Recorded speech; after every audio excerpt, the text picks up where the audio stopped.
Congresswoman, I want to stop you here for just a second. McLennan has been sounding the alarm for months for resources to help the migrants. You voted against the $4.6 billion emergency border bill to deal with the surge of migrants that included almost $3 billion to provide shelter and care for unaccompanied children. Acting Secretary McLennan says those funds are critical to get children out of CBP custody and transferred, even if the bill didn't have everything you wanted. But listen to this. Do you know what the CBP agents said on the ground, though, Martha? Just answer do you know what they said? What did they say on the ground? Ask a CPP agent. That's the one thing. I can talk to this secretary and he can say throw more money at a broken system, at an inhumane system.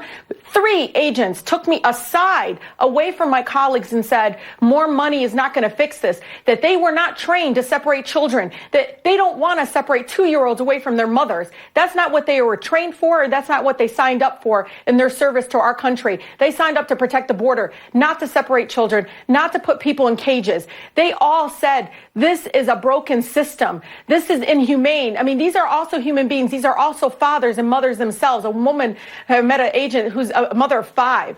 They all don't want to be doing this. They all know this is a choice. And let's be honest right here, Martha. In the 80s, it was more that was coming across the border. And we didn't do this. We allowed the asylum seekers to go through the legal process. We allowed community-based agencies to take the lead and show us evidence-based approaches to making sure that people are in humane conditions, that they have medical care, that they are not going to go hungry. I mean, this father told me he was there for 4 days and he's just been eating potato chips. But more importantly, he was gripping his son, telling me, I just want my son to be an American boy.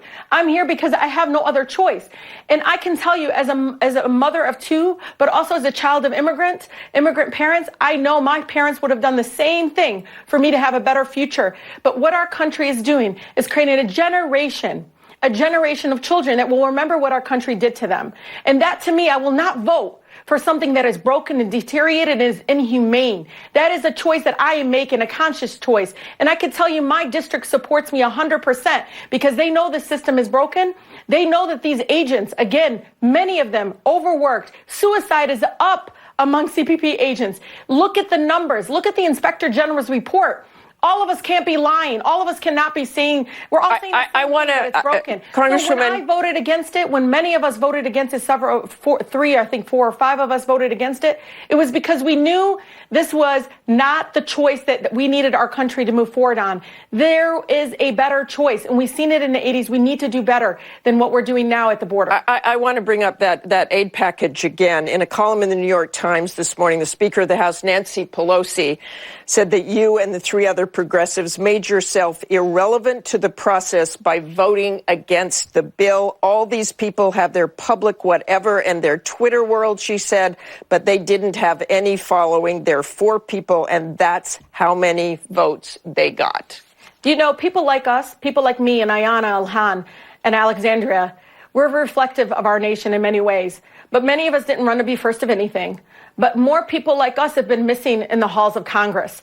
More people like us, people of color, have been missing in the chamber because most of us, and Ayanna Pressley says it more beautifully, people that are closest to the pain need to be at the table making these decisions. Guess what? We know what it feels like to be dehumanized. We know what it feels like to be brown and black in this country. And I'll tell you right now, we're not going to stand by and sit idly by and allow brown and dark-skinned children to be ripped away from their parents, to be dehumanized, to feel like... What would you say to Nancy Pelosi? What would you say directly to Nancy Pelosi? Honor the fact that we are there, that 650,000 people are represented by each and every single one of us, that there is some sort of, I think, in many ways, something special about having a refugee, having a woman that, you know, has experienced alone what incarceration has done to her family, right? All of us have these experiences that I think have been missing in the halls of Congress. Honor that, respect that, put us at the table. Let's come up with a solution together. But there is a better approach. They pass something out of the House. Still, I will not support anything that is broken and that dehumanizes people. But guess what? Mitch McConnell sent you back something that was worse. And I'll tell you right now, I mean, all you could do is focus on him.